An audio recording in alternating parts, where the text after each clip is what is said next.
Cherthala നെടുമ്പളക്കാട് saint Thomas പള്ളിയിൽ ജന അഭിമുഖ കുർബാന തുടരുവാനായി കേരള ഹൈക്കോടതി ഉത്തരവിട്ടിരിക്കുന്നു.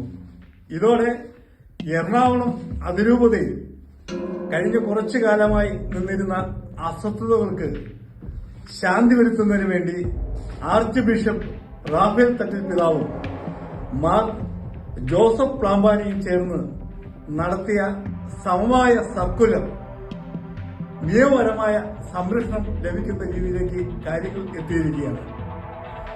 2024 ഏപ്രിൽ മാസമാണ് സെന്റ് തോമസ് പള്ളിയിലെ പരിശുദ്ധ കുർബാന ചേർത്തല മുനിസിപ്പൽ കോടതി തടഞ്ഞത്.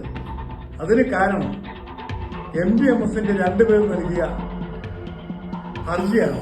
അതിരൂപതയെ നയിച്ചിരുന്ന മാർ ജോർജ് ആലഞ്ചേരി പിതാവ് അദ്ദേഹത്തിനെതിരെ ഉയർന്നു വന്ന അഴിമതി ആരോപണം, ഭൂമി കുംഭകോണം, അതിനെ മറയ്ക്കുന്നതിന് വേണ്ടി എറണാകുളത്തെ വിശ്വാസ സമൂഹത്തെ രണ്ടാക്കുന്നത് ലക്ഷ്യമിട്ടുകൊണ്ട് കോൾഡ് സ്റ്റോറേജിൽ വെച്ചിരുന്ന സിനഡ് കുർബാന പുറത്തെടുത്തുകൊണ്ട് സഭയുടെ തീരുമാനമാണെന്ന് പറഞ്ഞ് വിശ്വാസ സമൂഹത്തിന്റെ മുന്നിലേക്ക് അടിച്ചേൽപ്പിക്കാൻ ശ്രമിച്ചു. ഇതോടെ എറണാകുളത്തെ വിശ്വാസികളിൽ രണ്ട് ചേരി രൂപപ്പെട്ടു. ആലഞ്ചേരി ആഗ്രഹിച്ചതും അത് തന്നെയായിരുന്നു. തനിക്കെതിരെ വിശ്വാസ സമൂഹം ഒന്നായി അഴിമതി ആരോപണം ഉന്നയിച്ചപ്പോൾ ആ വിശ്വാസ സമൂഹത്തെ രണ്ടായി വിഭജിച്ചുകൊണ്ട് പണ്ട് ബ്രിട്ടീഷുകാർ ചെയ്ത ഡിവൈഡ് ആൻഡ് റൂള് നടപ്പാക്കി. അദ്ദേഹം വളരെ തന്ത്രപരമായിട്ട് സിനഡ് കുർബാന എന്ന ആ വിഷയം നിർബന്ധമായിട്ട് ഈ രൂപതയിൽ നടപ്പാക്കണമെന്നുള്ള ഉദ്ദേശത്തോടുകൂടി കാര്യങ്ങൾ നീക്കി.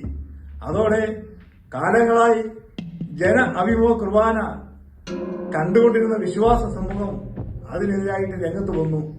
എന്നാൽ ആലഞ്ചേരിയുടെ ലക്ഷ്യത്തിന് വേണ്ടി അദ്ദേഹത്തോടൊപ്പം എല്ലാ അധർമ്മങ്ങൾക്കും കൂട്ടുനിന്ന ജോഷി പുതുവ, ജേക്കബ് പാലക്കാപ്പള്ളി തുടങ്ങിയവർ വളരെ ചരടുവലികൾ നടത്തിക്കൊണ്ട് പല പള്ളികളിലും ജന അഭിമുഖ കുർബാന തടസ്സപ്പെടുത്തുന്നതിന് വേണ്ടി കേസ് കൊടുക്കാൻ തുടങ്ങി. അതിന്റെ ഭാഗമായിട്ടാണ് ചേർത്തല നെടുമ്പളക്കാട് സെന്റ് തോമസ് പള്ളിയിൽ കേസ് കൊടുക്കുകയും നിർഭാഗ്യവശാൽ 2024 ഏപ്രിൽ മാസം ജന അഭിമുഖ കുർബാന തടഞ്ഞുകൊണ്ട് കോടതി നിർദ്ദേശം നൽകിയത്. ഇതേ തുടർന്ന് MBMSന്റെ രണ്ട് വ്യക്തികൾ വളരെ നീചമായ രീതിയിലാണ് വിശ്വാസ സമൂഹത്തോടും ഇടവക വികാരിയോടും പെരുമാറിക്കൊണ്ടിരുന്നത്.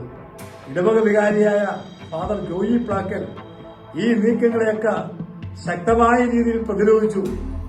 അദ്ദേഹത്തെ അപമാനിക്കുവാനും അദ്ദേഹത്തിന് പിന്തുണ നൽകിയ ഇടവകയിലെ സ്ത്രീജനങ്ങളെ അപമാനിക്കുവാനും പരിശുദ്ധ കുർബാന തുടരുന്നതിന് വേണ്ടിയുള്ള സൗകര്യങ്ങൾ മദൻ ചാപ്പയിൽ ഒരുക്കിക്കൊടുത്ത കന്യാസ്ത്രീകളെയും മദറിനെയുമൊക്കെ നീചമായ രീതിയിൽ ആക്ഷേപിച്ചു. ഈ ആക്ഷേപങ്ങളെയൊക്കെ നേരിട്ടു. പള്ളിയുടെ കാര്യങ്ങൾ മുന്നോട്ട് കൊണ്ടുപോകുവാനായിട്ട് രംഗത്ത് വന്ന വിശ്വാസ സമൂഹത്തിലെ പ്രധാനപ്പെട്ട ചില വ്യക്തികളെ ഒളിഞ്ഞും തെളിഞ്ഞും ആക്രമിച്ചു. പള്ളിക്ക് മുന്നിൽ പണിമുടക്ക് നടക്കുന്ന തൊഴിൽശാലകളിലെ പോലെ ബോർഡുകൾ വെച്ചിരുന്നു, ആക്ഷേപങ്ങൾ ചൊരിഞ്ഞിരുന്നു. ഇതിനെയൊക്കെ ഇടവകയ്ക്ക് പുറത്തുള്ള ചില നല്ല വ്യക്തികളുടെ സഹായത്തോടുകൂടി പള്ളി വികാരി നേരിട്ടു. അദ്ദേഹം ഇവരുടെ നീക്കങ്ങൾക്കൊന്നിനും വശംവദനായില്ല. അതിനെ എതിർത്തുകൊണ്ട് അദ്ദേഹം ധീരമായി ഹൈക്കോടതിയിൽ പോയി. ആ ഹൈക്കോടതിയിലെ കേസാണ് ഇപ്പോൾ വിധിയായിരിക്കുന്നത്, ഉത്തരവായിരിക്കുന്നത്. ഇതിന് പിന്നിൽ പ്രവർത്തിച്ച നല്ലവരായ വ്യക്തികളെല്ലാം ഞങ്ങൾ നന്ദിയോട് സ്മരിക്കുകയാണ്.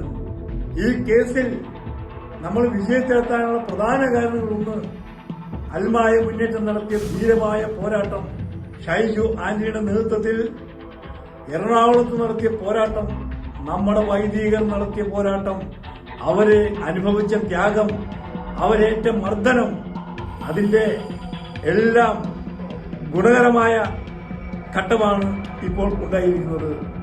ഇവർ നടത്തിയ പോരാട്ടം കൊണ്ടാണ് ബഹുമാനപ്പെട്ട ആർച്ച് ബിഷപ്പും ബഹുമാനപ്പെട്ട നമ്മളുടെ എറണാകുളം ബിഷപ്പ് ജോസഫ് പ്ലാമ്പാനിയും ഒരു സമവായ സന്ദേശം രൂപതയ്ക്ക് നൽകിയത്.